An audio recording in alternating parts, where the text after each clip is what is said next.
Hi, everybody. So because this weekend is Labor Day, I are pre-recording your call. And this call is going to be a recap and tools. Yeah. We're going to start with goal setting. IA has some cool things that have been happening with her goals. So I'm going to let her take it away. Ooh, sorry, everybody. Still kind of not early, but early enough over here. I've been up since 7. So visiting goals. We did the goal setting worksheet when we first started. I hope everybody had a chance to set a goal, and has been working towards that goal and have strategies. Now we're talking about revising strategies, maybe. Looking at your goals every day, but not so much the goal. I mean, it's great to read the goals, obviously. I read my goals every day too, but really what I'm looking for is I'm looking at my strategies and trying to figure out what can I change, what no longer serves me, what can I add. So let me see if I can lift up my notebook here so I can kind of share and give you guys an idea. So you can kind of see this. Obviously, it's the computer, so it's kind of turned and put it close to the camera. You can see the strikeout lines. Those are things that I've already done that didn't work, that didn't serve its purpose. And then I actually went to another page and I wrote down the strategies again. And some of them you can probably see it. You see like a little date in the corner. Is the date when the thing happened, or the day I satisfy that strategy. And I just continue revising my strategy every time. I'm seeking support, which is another thing, part of the goals that we didn't talk about, is seeking support. Looking for people that can help you and asking them to help you. So I sought out for a mentor. I try to talk to people who are within my field to see what they're doing. I not stalk, but I go on the pages of other businesses that are doing, I said she stalks. Go on. Yeah, stalk. I go on the pages of the businesses that are doing what I'm doing, and I look up and see what they're doing as well. So just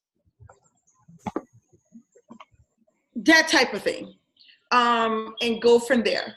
So that's really where I am right now. It's just revising my strategy, adding to it, talking to people who can help me, and being open to receiving the help and the awareness from any and everywhere, and the money from any and everywhere. So I went to a networking event last week, Thursday, as a matter of fact.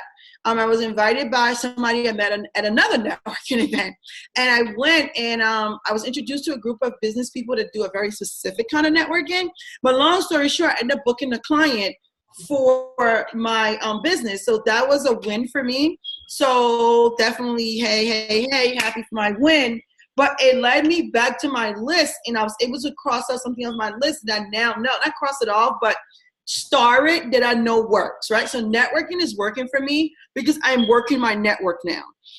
So I'm continuing to add that. But what I also did was I have an accomplishment list I wanted to share with you guys. I don't know what you're using to do your, I know I keep showing you like my notebook and my handwriting, like chicken scratch, but it's all good.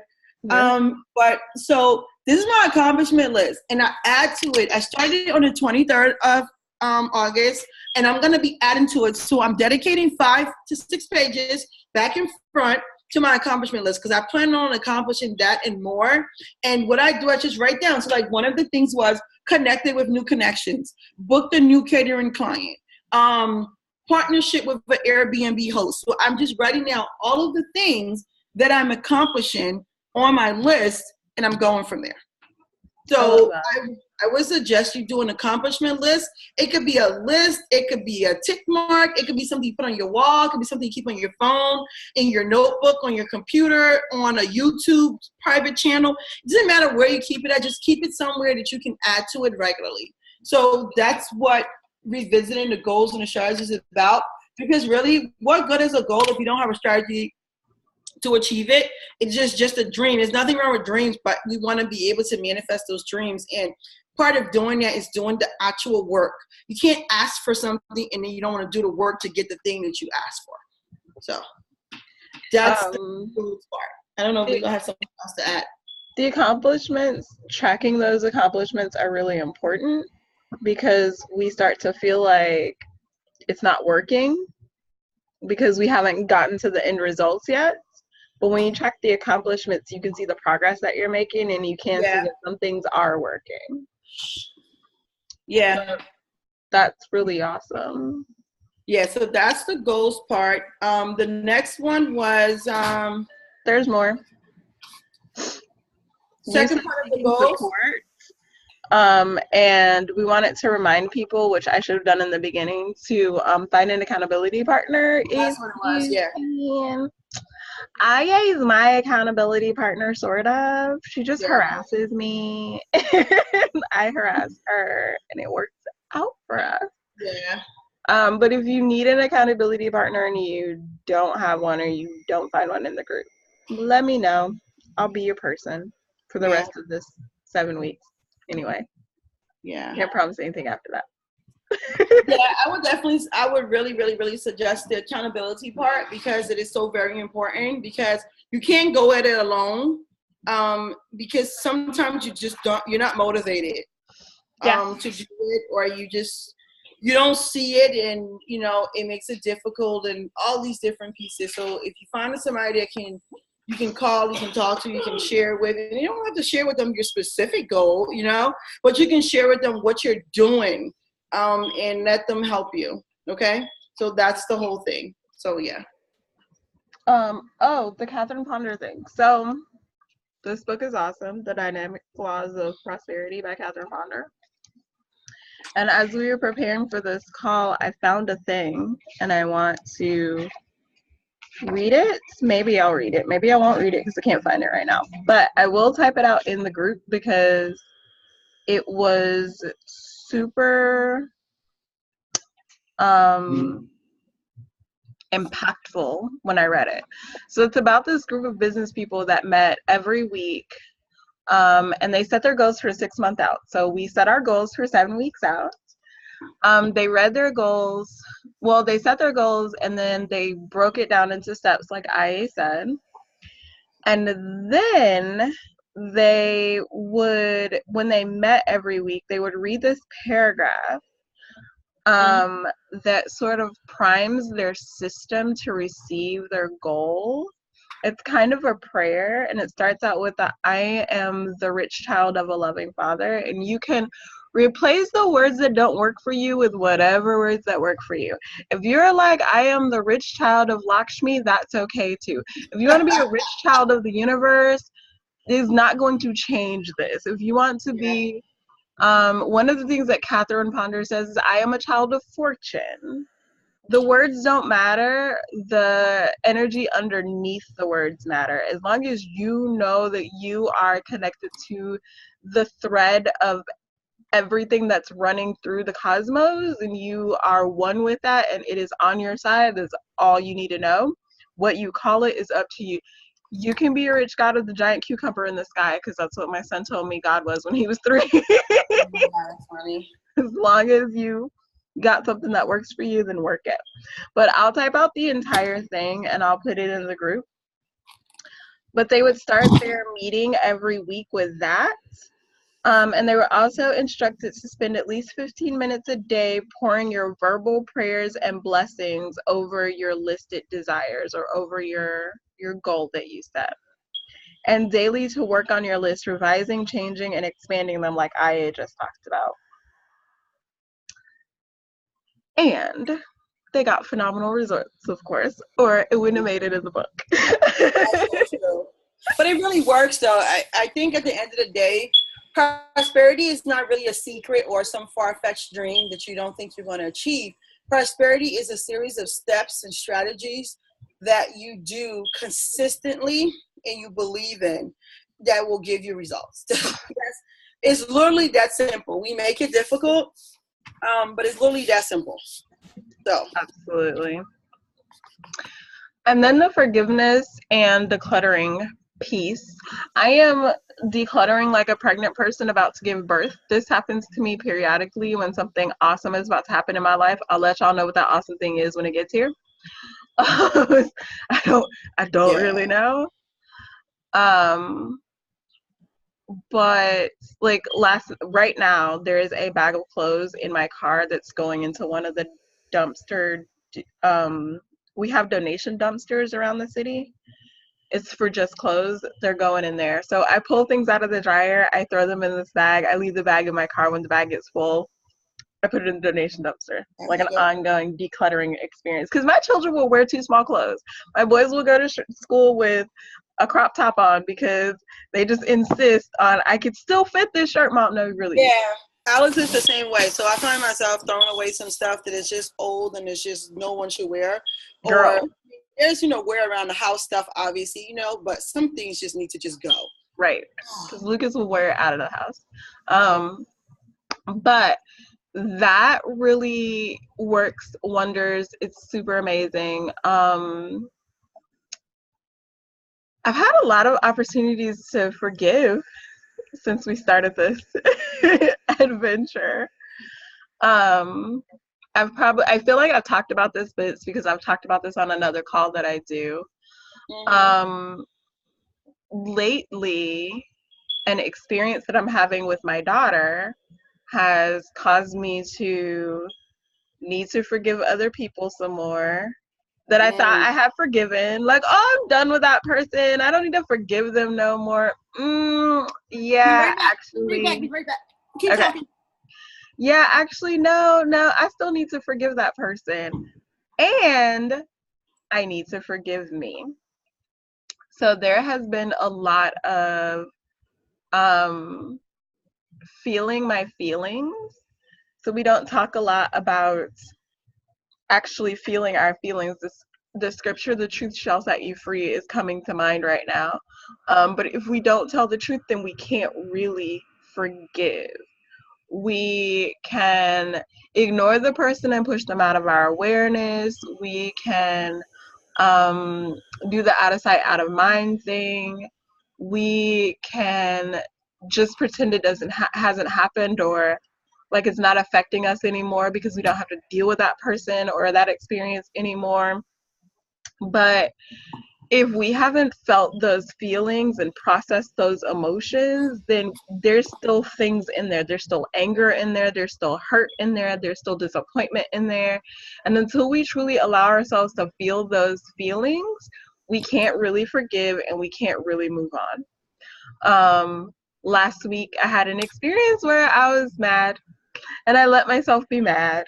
And there might be some people in your world that you feel like you shouldn't be mad at. I know we have moms in the group and we shouldn't be mad at our children, but you know what? Sometimes they hurt our feelings. Damn it, we're human too.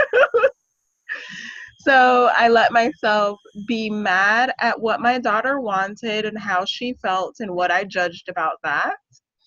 And once I let her be mad, I had so much clarity. I was able to forgive everybody involved. And I had so much clarity about the situation. I feel more in control since that experience than I have in months when it comes to that particular relationship. And I've had 3 client consults since then as well. And I'm not marketing. I'm not marketing my healing art stuff at all. I'm not marketing anything right now. Aya is my PR person. I'll just send her a percentage when things flow. But that's super amazing. I'm really excited about it, and I can't wait to see like what we do with these clients when they enroll themselves. Yeah, that'll be interesting. I am definitely far away from forgiveness. I'm not gonna lie. There's one particular person that I definitely need to work on forgiving, but there's so much anger there, disappointment, hurt. And I was listening to Kevin Hart on Sirius XM. He has this show on there.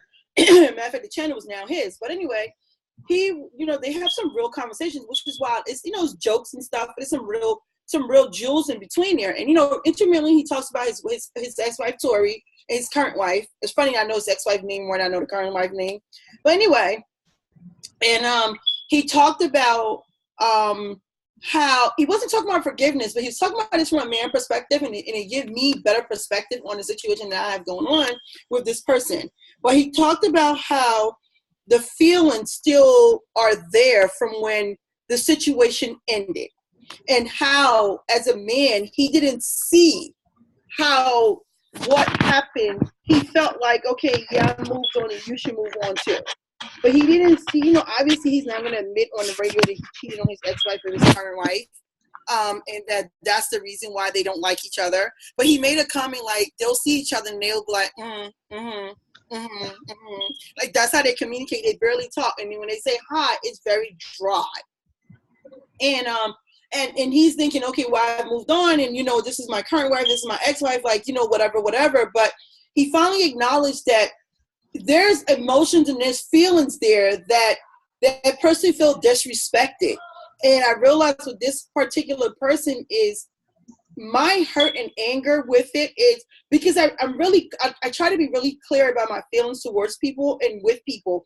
And I kept thinking, well, do I have some residual feelings of wanting to be with this person still? So that's why I'm feeling hurt and anger. And every time I sat and thought about it, I was like, no, I really want this person to be happy. But at the same token, I don't want you to hurt my feelings for your happiness, because the two are not synonymous. You don't need to hurt me to be happy. But I always get hurt in this person's pursuit of other things. I'm always tied into it. And the only way I know how to deal with this person in this moment in time is to not deal with them. There will come a time where I need to actively forgive them, and I say stuff like, God, please forgive so-and-so until I'm able to do it. And I do that. But every time I think about this person, I cannot get past the fact that I'm really hurt and still angry about the situation. And I think that I allow myself to believe, even though the person has done nothing but never live up to their word, I allow myself to believe that this will be true this time. Because I always give people the benefit of the doubt, but that wasn't the case. And so it kind of, it kind of pissed me off. So that's where I am with forgiveness. I am actively working on it, and I can honestly admit that I have not forgiven them. I don't know when I'm going to forgive them. I have no interest in forgiving them right now. I just want to be pained. I want to be not hurt and angry. That's what I want to be. My main thing right now is to not be hurt and angry. That's what I'm working on. I'm working on my feelings. I'm glad that you brought that up. And I know we talked about this on the forgiveness call where Edwin's prayer was, I forgive you, sad, sorry, SOB. Yeah. My ex-husband is one of my favorite teachers, him and my mother. They were like, oh, we're just going to run roughshod over your heart. Like, we really don't give a fuck. And so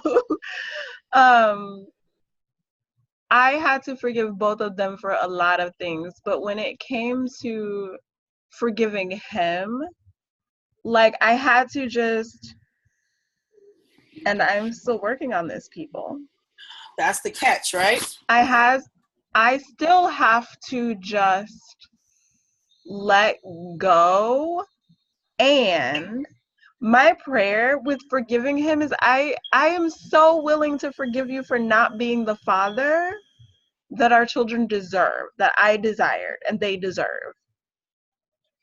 And I can say that now without like tearing up, so I might be healing. Yeah. But when it started, it was, I was just mad at him, and I didn't even know why I was mad at him at first. I was just mad at him. And then it was like, I remember God telling me, I'm the only one that's upset. The kids weren't upset. He wasn't upset. I was upset. Everybody else was happy. I'm still the only one that's upset. And so I had to pray the prayer of, I am willing to forgive you. I'm willing, because I'm not willing, but I'm getting there. I'm very close to willing. And it's not willing to forgive you because I want to harbor this anger. I want to be very clear that when I forgive you, I still want to eliminate you from my life. Considering who you are to me is kind of difficult because I don't want to hurt my kids' feelings, but I don't want no parts of you. I don't want you to be part of my life. Yeah, I get that too. I completely and utterly and I get it. Fortunately for me, the person that I know that I stay angry when someone hurts me, because like Mm-hmm. you, I'll be like, oh, okay, I believe you. You apologize, I believe you. Let's be friends, or let's Yes. reconcile, or let's whatever. And the relationship after the relationship with my husband, and I'm explaining this like this because a lot of people watching aren't you. I went immediately into a relationship with somebody who, at the end of the day, talked me out of $1,800 while I was grieving my mother's death, and then promptly kicked me and my kids out. And I had somewhere else to go, but I didn't really have anywhere else to go. And where I went meant I needed a car, which I didn't have. So it made my children and my life harder. Mostly it made my children's lives harder. And so when I started the forgiveness process with him, my prayer was, God, I need you to forgive him for me, because I have no interest in forgiving him. It says my internet is unstable, so I'm going to go in the kids' room. But I had to pray that prayer Mm-hmm. to get interested in forgiving him. Yeah, I'm definitely getting there. I'm working on it. I'm a stages and steps person. Now that I don't need to talk to that person at all, it's easier. Before, when I needed something from you and you keep not giving it to me because of your choice, even though that thing is for somebody that's very important to both of us, it really just pissed me off. But now I don't need anything from you. I kind of feel like it's easier for me to work on and being interested in forgiving you because I don't need you for anything now, you know? And Yeah, so I don't, girl. yeah, because I don't need anything from you. So I don't have to keep getting angry all over again. Because now I can forgive you and just exclude you from my life. Yeah, So I absolutely. think, I don't know what it looks like, and please don't ask me what it looked like when you have to forgive somebody that you have to deal with. I don't know what it looked like, and I don't want to know how it looks like, because I think I can honestly say I've forgiven my mother. Nothing she does bother me anymore. She's just who she is. I don't actively seek her out. Every once in a while, I'll call her and check on her. I care about her well-being. I care that she's okay. She's not someone that I will see on the street. And there was a point in time when literally I felt like she'll be on the street, get run over by a car, and I would turn the other way. And I'm not that person, but I really felt that way because she continues to hurt me too. But now I don't give her the chance to hurt me. I keep her at arm's distance, and I forgive her for her past transgressions. But this particular person, I'm still working on it because the transgressions normally continue. But now that I'm able to exclude you from my life, you don't get to have another opportunity to have any transgression because I have no faith, no belief in you. But I want to get to the point where I feel nothing. I'm glad you said that, because it reminded me of this most recent encounter I had with him, Mm-hmm. where I firm boundaries. Like, I got pissed, but I wasn't pissed about 20 years worth of anything. Yes, I it was was current. I was pissed because I have asked you to stop texting me. Stop fucking texting me. Boundary set, you're continually crossing it. This is a problem for me. And it's about to become a problem for you. That's huge. Because I Yeah. used to be mad about everything you've ever done in our relationship for 23 years. Now I'm just mad because you don't know how to follow instructions. Yeah, and I think that's where I want to be, but in your situation, you definitely, and even in my situation, if I'm going to be honest, I'm still going to have to deal with you to a certain extent. Right. But luckily for me, I don't have to deal with you maybe once or twice a year. I may have to deal with you once next year for the kids' graduation, but then after that, I'm done. I don't have to deal with you until you graduate from high school. Like that, yeah, I know. I'm really optimistic about this, right? Very, very optimistic about this. But that's really how I'm feeling. I don't know what's going to come in. Boundaries are a beautiful thing. They are, and we've had them, but never really had them. They've been loose because we were working on a different level of things. But I realized that I can't do that with you. You're not capable of that, and I'm not capable of doing this. I'm not capable of caring for somebody as a human being that don't care for me as a human being. Because at the end of the day, that's all it is. Yeah. But yeah, so that's forgiveness. I'm still working on it. I still say, God, can you forgive this person for me? I'm going to start saying to myself, I'm ready not necessarily I'm ready to forgive. I'm willing to forgive. And that will get me ready to forgive. And So, try the one that I gave on the call. I bless you and I release you from all expectations. yeah, I think that's a very powerful statement, and I'm looking forward to that. So, yeah. I've got 8 minutes. Yeah, I gotta go too soon. I will put the Archangel cord cutting that I sent you. I'll put that in the group. All right, let's talk about that really quickly. So really quickly, I had reached out to Leela and I going through some issues in my life right now, and nothing major, but just some things that I kind of want to cut the cord from that seem to be lingering and holding on to. So Leela reminded me that there was a simpler cord cutting. So cord cutting was something I did a couple of years ago. For the first time when I separated from my son's father, and I was like feeling overwhelming emotions, and I couldn't seem to get myself together, and I kept like feeling guilty and wanting to go back and all this stuff. But it was really simple, and I did it numerous times to cut the cords because we seem to have so many cords. So sometimes we have cords and attachment to things that no longer serve us. It doesn't have to be romantic. It can be job related. It can be family related. It can be money related. It can be anything related. And so it's just a simple saying that, is used to help you cut the cords to that, to help you get into a new space to make new decisions and make new memories and new attachments towards what you're asking for.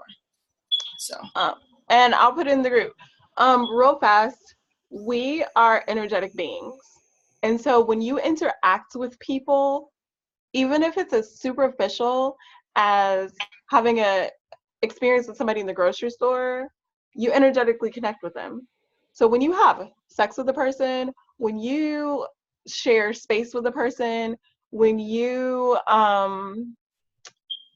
I need to teach my kids cord cutting with each other. I'm like sitting in their room like, no wonder they don't like each other. They live together. I ain't like my siblings for a long time, so there's that. I love them now. When you have business with people, when you have relationships with humans, or when you interact with them, you create this energetic connection. And the more intimate you are with a person, the stronger the connection. And so there'll always be that divine connection between the two of you, but you can cut the energetic connection. You can cut the physical realm energetic connection, because some people, let me just be honest with y'all, some people come in our lives to wreak havoc on our lives so that we can learn things. I hate my ex-husband for that. I am deeply annoyed with all the pain that he caused, but I am also deeply grateful that I got to know what it was like to heal abandonment, codependency, all kinds of other things that are not coming to mind right now. Release judgments and expectations. I'm constantly releasing expectations with him. I now just expect him to breathe, because he doesn't seem to breathe and get on my damn nerves, because he doesn't seem capable much of. But cord cutting helps to release those expectations. It removes the energy from the experience. And you can do it with anyone, anytime, anywhere. You can put that stuff in your phone and do it at work with your boss. Yeah, you absolutely can. I mean, there's a way to go deep into it, but you can just read the Archangel cord cutting and it will do its thing. And then we have visualization. It just occurred to me that I can do some of the energy pulls with us. So maybe I will save that for like another call, and we'll do like a special pop-up call, and we'll just do energy pulls for like the things that we want to create. Sounds cool. Yeah, I like that. Because it's, Aya and I were talking before we started recording about maybe like other visualization techniques. And visualization is all just about embodying the energy of the thing that you're creating. And so it doesn't really matter how you do it. I can say I see myself waking up in the morning, vibrant, alert, and full of energy. Or I can imagine myself popping out of bed, doing my push-ups, making my bed, turning on the music, lighting my candles, or putting some oils in my diffuser. all of it does the same thing. It gives me that feeling of waking up happy about life, excited about being up in the morning. And that's the intention. So it doesn't matter how you do the visualization. It just matters that you do it. And then tithing. Oh my God. So real fast. I don't know if you saw, because Facebook doesn't show you myself or me yours, but Kat and I were texting yesterday, and I said, well, why don't you take 10% of your 10% fund? Because she said she'd started her 10% fund and it was going to be, but then she told me it was going to be for her building. I was like, it's not the same thing. Like, she said it'll be my mom fund. I was like, that's not your mom fund now. That's your business fund. So like, take 10% of your 10% fund and spend it just on you. Get that past life reading that you want. Go get your nails done. Take yourself to the spa. Save for beach trips, because beach trips give you life. And I went, I'll do it if you'll do it. And she was like, okay. And now I'm over here like, what the hell am I gonna spend this money on? It's like, my 10% fund is kind of big now. It's not big in the grand scheme of things. Like, it's not big compared to what it'll be when we own private islands. But it's big compared to Lila last year. And I'm not in the habit of spending money on myself. So now I'm over here like, what am I supposed to spend $270 on? You know, you're hilarious, right? So seriously. I will buy all of the mala beads in the world. Mugs for everybody. Oh wait, no, it has to be for me. Mugs for me. Exactly, because I'm like, yeah, no, it's not gonna work. But yeah. So it's really juicy to step outside of my comfort zone and see what that does for my prosperity. Yeah, all of that. And I have some more tips and tools, like checking your bank accounts balances daily. I recommend you check all of your account balances every single day. So if you got a PayPal account and a checking account and a savings account, check all three of those. And then count the money in your wallet and say thank you. If you got 8 cents in your wallet, say thank you, because you got 8 cents more than somebody else who has no sense. Or you got 8 cents more than you did when you didn't have any cents, when your wallet had nothing but lint in it. But that gratitude is expansive. And track everything that comes in. If you find 10 cents on the sidewalk, pick it up and track it. You can just put it in a spreadsheet. You don't have to track the outflow. You don't have to get into an actual budget, although you can. That would be great too, but that can be overwhelming. Just track what you bring in, because what you focus on expands. And if your focus is on income, you will see your income increase. I did this last June or July, last June. And I got all the school supplies that kiddos needed. That was on my list. And I got a new job just from tracking my income and doing my 10% fund. I wasn't doing anything else. So. Yeah, that's a great idea. We could definitely talk more about that, because I know we give a lot of tools and tips, so it could probably be overwhelming. So yeah, pick and choose whichever ones you want that work for you, and do it. If it feels good, do it. If it doesn't, then don't. And then let us know what you chose and if it created anything for you. Yeah. And we will see you guys next week. Yeah. What is that? September 9th? Sunday, September 9th. Yeah. Yep. All right, enjoy your Labor Day. Bye.